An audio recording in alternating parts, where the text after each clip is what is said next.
ओम नमो भगवते वासुदेवाय। नमस्कार दर्शक बंधु, मु आपण मानंकु मोर यूट्यूब चैनल आस्ट्रोधर्म प्रकाश को स्वागत करुछि। सुख, समृद्धि, धनधान्य, सौभाग्य, पारिवारिक शांति, उन्नति, विद्या एवं ज्ञान ए समस्तर यदि अन्य नाम किछि अछि ताहा हेउसंती देवगुरु बृहस्पति। देवगुरु बृहस्पति अतिचारी अवस्था मिथुन राशि को चलन करिवे। एही अवस्था वर्षे 2 वर्ष नुहे बरं 8 वर्ष पर्यंत रहिबो। 2025 मे रु 2032 पर्यंत देवगुरु बृहस्पति अतिचारी अवस्था रे रहिबे। आसंतु जानिबा एही अतिचारी अवस्था कोन। अतिचारी अर्थात अत्यधिक गति रे चलन करिबा। बृहस्पति गोटी राशि को अतिक्रमण करिबा पई कि 13 मास समय नियंती। जदि से एही गोटे राशि 4 रु 5 मास भितरे बा 6 मास भितरे अतिक्रमण करुछंती तेबे एहाकू तांकर अतिचारी गमन बा अतिचारी चलन कुहाजिबो। तेणु कोनोसी कार्य को आपण जदि 13 मास मध्यरे करिवार थिबो, जदि 4-5 मास मध्यरे करिवे तेबे सेही कार्य आइदर संपूर्ण हेबो नाही बा सेथिरे किछि कमी रहिबो। ग्रह मानकर चलन उच्च नीच हेबा, बक्री हेबा, मंदगति हेबा बा अतिचारी हेबा हमको वर्तमान एवं भविष्यत समय विषय किसी निर्दिष्ट इशारा देइथाय। मे 15, 2025 रे बृहस्पति वृष राशि रु मिथुन राशि को चलन करिवे।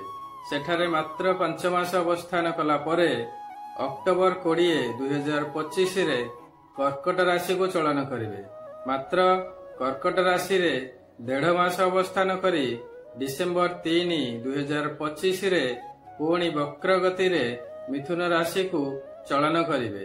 वर्तमान किंतु मिथुन राशि रे से 6 मास पर्यंत अवस्थान करिवे। जून 2026 रु अक्टोबर 2026 पर्यंत बृहस्पति कर्कट राशि रे अवस्थान कला परे शेषरे सिंह राशि को चलन करिवे। बृहस्पतिंकर एही अतिचारी अवस्था वर्षे बा 2 वर्ष नुहे पूरा 8 वर्ष पर्यंत अर्थात 2032 मसीहा पर्यंत चालू रहिबो। बृहस्पतिंकर एही अतिचारी अवस्था हमको एक बहुत बड़ परिवर्तन इशारा दिए।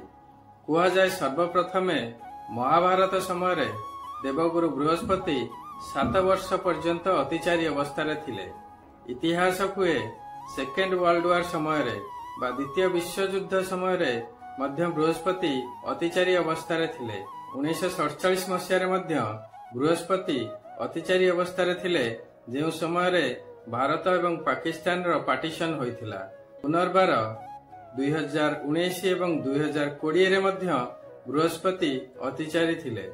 एही समय रे से 3 थर करी 6 थर राशि परिवर्तन करिथिले। एही समय रे कोविड-19 महामारी सारा विश्वर मेरुदंड को हलाई देइथिला।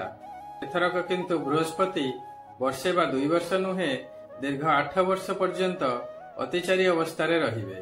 प्रत्येक वर्ष बृहस्पति 2 रु 3 थर राशि परिवर्तन करिवे। एहार प्रभाव प्रत्येक राशि रो व्यक्ति उपरे, देश उपरे एवं पृथ्वी उपरे निश्चय पड़िबो। लागुछि जेमिति इतिहासर पुनरावृत्ति हेबो। तेणु एहा देश पई एवं सारा विश्व पई एक शुभ संकेत देउनाही।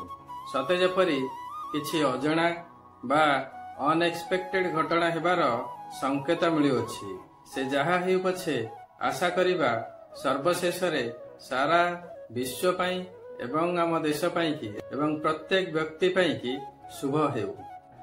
आसंतु जानिबा बृहस्पतिंकर एही अतिचारी चलन बिछा राशि व्यक्ति मानक उपरे कोन प्रभाव पकाइबो। 15 मे 2025 रे देवगुरु बृहस्पति वृष राशि रु मिथुन राशि को चलन करिवे। बिछा राशि पई एहा हेउछि अष्टम स्थान। अष्टम बृहस्पति शुभ फल प्रदान करंती नाही। कार्य रे विलंब हेबो, धन हानि हेबो, व्यय बढ़िबो। जीवन रे एक परिवर्तन आसीबो। आपण धर्म कर्म प्रति आकर्षित हेबे, धर्म स्थान भ्रमण करिवे एवं धर्म कार्य रे निजको नियोजित करिवे। एही थारे बृहस्पति मात्र 5 मास अवस्थान करिवे। 20 ଅକ୍ଟୋବର 2025 ରେ ଦେବଗୁରୁ ବୃହସ୍ପତି ମିଥୁନ ରାଶିରୁ କର୍କଟ ରାଶିକୁ ଚଳନ କରିବେ।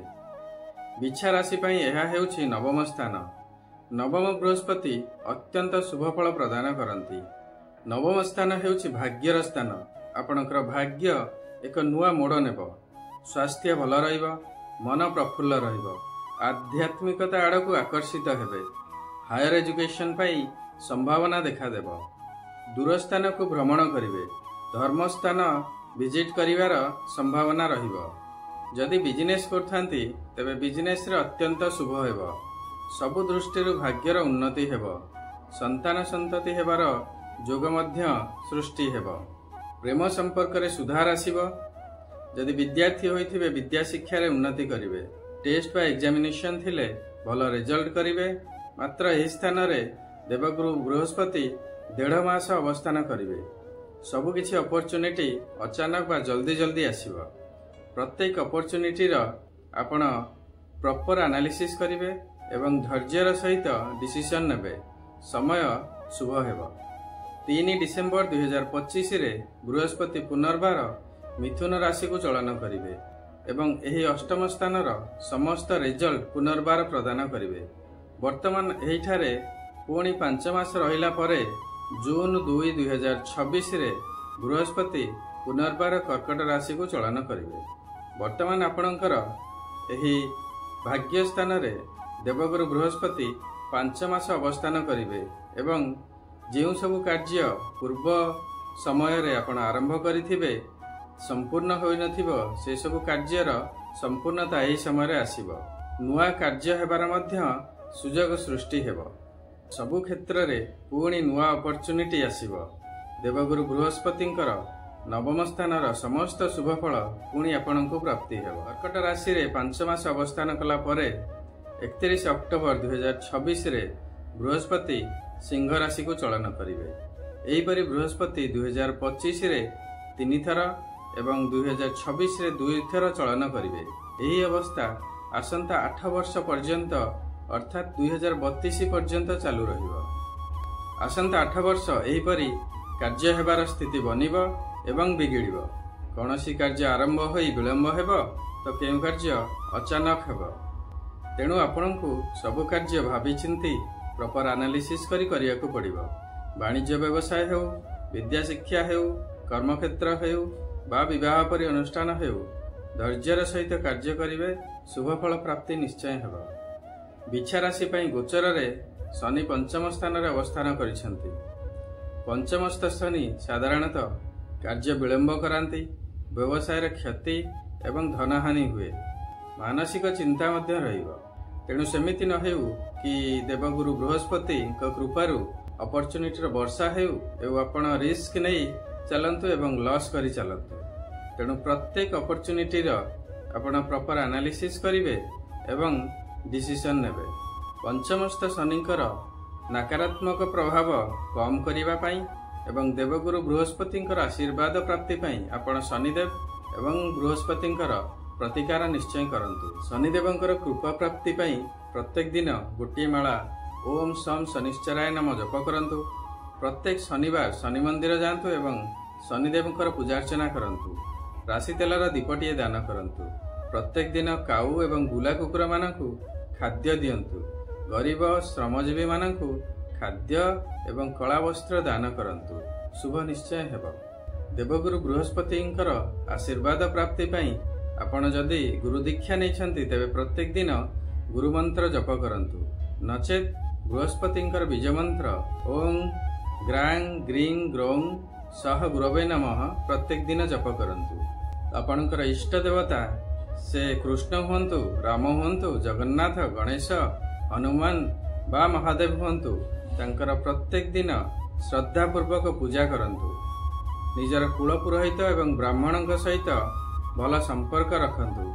ପିତାମାତା ଏବଂ ଗୁରୁଜନଙ୍କର ସେବା କରନ୍ତୁ। ସମୟ ନିଶ୍ଚୟ ଶୁଭ ହେବ। ପ୍ରତ୍ୟେକ ଗୁରୁବାର ଘରର ଈଶାନ୍ୟ କୋଣରେ ଏକ ପାତ୍ରରେ ଶୁଦ୍ଧ ଜଳ ରଖନ୍ତୁ। ସେଥିରେ କିଛି ଗଙ୍ଗା ଜଳ ଏବଂ ଟିକେ ହଳଦୀ ପକାନ୍ତୁ। ତା ପାଖରେ ଗୋଟିଏ ଗୁଆ ଘିଅର ଦୀପଟିଏ ଜଳାଇ ଦିଅନ୍ତୁ। ଦେବଗୁରୁ ବୃହସ୍ପତିଙ୍କର କୃପା ଆପଣଙ୍କୁ ନିଶ୍ଚୟ ପ୍ରାପ୍ତି ହେବ। ଆଶା କରୁଛି ଏହି ଭିଡ଼ିଓଟି ଆପଣଙ୍କ ପାଇଁ ଇନଫର୍ମେଟିଭ୍ ହୋଇଥିବ। जदि भल लगिला तेबे लाइक करिवे एवं शेयर करिवे। वर्तमान पर्यंत जदि मो चैनल को आपण सब्सक्राइब करि नाहंती ताले सब्सक्राइब निश्चय करिवे। सर्वे भवन्तु सुखिनः, सर्वे सन्तु निरामया, सर्वे भद्राणि पश्यन्तु, मा कश्चित् दुःखभाग् भवेत्। नमस्कार।